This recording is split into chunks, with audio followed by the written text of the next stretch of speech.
Ladies and gentlemen, welcome to Battling with Bourbon! I'm your host, Rockstar Johnny Nye. And I'm your host, the real effing deal, the whole effing show, Mike Verdusco. And on today's Fresh Crack Friday, we have for you the Ocho, baby! The Ocho! Woo! Coming soon near you, the Wild Turkey 8-year. This ain't the Japanese version that you saw before. This ain't the Jimmy version that you saw with us before.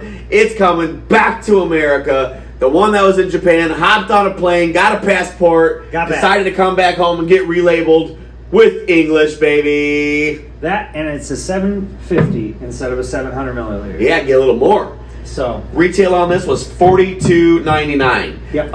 As day of filming, the official release party isn't until next week. We are driving down. We're filming this in Frankfort, Kentucky right now. We're like, oh man, what are the odds we came down a week too early?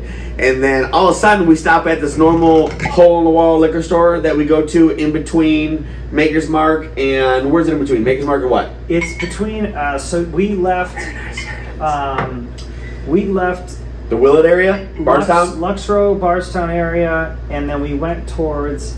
This is a great nose. We went towards Maker's, and there's this little Bardstown freaking store that usually has a bunch of stuff that's overpriced, like way over retail, like over secondary, to be honest, most of the time. $42.99. But this is a $50 MSRP bottle, and they had it for $42.99, and I was like, wow, okay, we found this. And then they actually had WB Saffel as well. Yeah, which new was WB Saffel. Yeah, it was must batch be batch 2, 3. and then no, it's WB Saffel batch 2. It's Bond and Lillard batch 3. Oh, really? Okay. Yeah. Yeah, but regardless, it was a different shape WB Saffel bottle, so it's definitely newer. But yeah, it was a cool little find. Usually we can't get anything there because it's like quadruple the price, so it was kind of cool. All right, let's give this little taste of home Wild Turkey 8-year. What are you getting on the nose? Chance.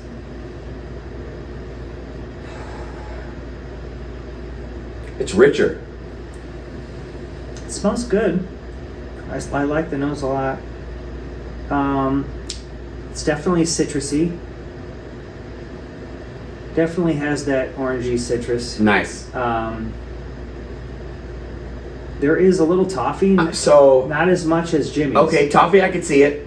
You know, I was confusing it or getting similar with a lot on the 12-year. I get a chocolate cherry on the 12-year. Yeah. I'm getting a little bit of that chocolate cherry. It's the start of it. It is. It's the start of the chocolate cherry. They're like, yeah. It's just, yeah. It's just starting. Yeah, it's creep it up. Like the 12-year is like a cherry bomb. It's weird because this nose is awesome. also totally different than the 8-year Jimmy. The 8-year Jimmy was uncut and unfiltered, primarily sourced from Camp Nelson. This one doesn't say it's uncut and unfiltered, so I imagine it's not uncut and unfiltered. Yeah. It does say the remarkable 8-year-old Kentucky Straight Bourbon has been expertly crafted by the legendary father and son master distiller team, Jimmy and Eddie Russell, using Kentucky limestone purified water and made from the finest corn, malted barley, and rye available.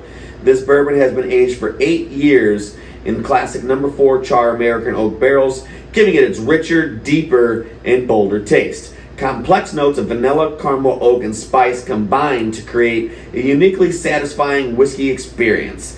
This is how bourbon is meant to be. Bold, genuine, with no compromise. I am not going to lie, guys. They're right. This is how bourbon is supposed to be. You know, this is fantastic on the nose. I'm going to go ahead and give a little Chicka Charleston chew. I just tasted it. What do you think? Delicious. It is a little bit better than the Japanese from what I remember. Mm-hmm. I'd have to do it back to back, but it does, off first impression, taste slightly better than the Japanese. We are going to do eventually an 8-year vertical. You know, we'll try to locate all the Wild Turkey 8 years and do a vertical. Yeah, it's very, very caramels, vanillas, but it does have a lot of that turkey funk and citrus. Yeah, it's got a little citrus and turkey funk, and then it's very good. It's starting to twist into the toffee a little with the caramels. It's not like because the oak is like twisting the caramel into a toffee. Now let me ask you this: I'm not getting the cherry on the taste. No, not like I did on the 12. Not even anywhere close. Near. More orange and chocolate. More the orange. vanillas and chocolate. At $42 on the shelf, do you think this is going to be more popular of attraction than Russell's 10? 10, now that you're only 2 years away and your 10 proof's higher, I think the Russell's 10's at 94, if I'm not mistaken. The Russell's 10 is 90. It's 90. That's kind of what I thought. It was 90 or 94. It's going to depend on what the person's doing with it and what they're looking for. Yeah. Because it is 100% different profile. 100% different profile. The Russell's 10 is still very much cherry and vanilla. And, yeah, because the turkey's Jimmy and the Russell's is Eddie.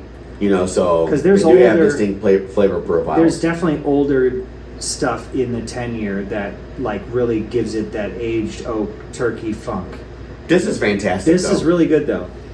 And this is more Jimmy's profile with that classic bourbon notes. Yeah. But in the best way. I don't want to say it's classic bourbon, boring, generic. It's classic bourbon, but really nice. Mm-hmm. Turned up. Mm-hmm. It's not quite as, I'm not going to say the Jimmy was dusty, but you're not quite as funky as the Jimmy was. Yeah. But this is this is like the Japan and the Jimmy had a baby, or the Japan and the Jimmy and the 12-year had a baby. Oh, and also, I never even thought about that. But the 8 years is the youngest that's in here. That doesn't mean there's not a 12 chili dipped in here for its first go around to give it that richness that we're getting out of it. Yeah, there could be other stuff in there for sure. Man, that's delicious, guys. It is a little bit. It does taste slightly more elevated than the original Japan release that we did. That one tasted good, but you could tell it was just 8 years. Correct. Yeah, this tastes richer. I'm getting leather. A little bit more. I'm getting oak. To this. Yeah. I'm getting dark fruit basket. I agree. It's got a little bit of a step up. I think along the long term frame of this, according to them, this is basically the same juice as what is going to be Japan's 8 and R8. Right. It's just going to be the same. They're not going to differentiate anymore. Same concept, and they're going to batch it. But they may have done a little bit of a something special for the first release, like an uptick on this batch. Yeah. But, so we'll make sure we save a couple bottles. We did snag a couple. We'll do a taste test later for future releases. Amazing. As always, we love coming down here. Thank you guys. Everybody who's watching, thank you for watching. Smash that bell, hit that like button, subscribe if it's your first time tuning in. I hope you guys enjoyed watching this video as much as I enjoyed tasting this turkey 8-year. Until next time, we're battling with bourbon. 3 thumbs up. Top guys out. Okay.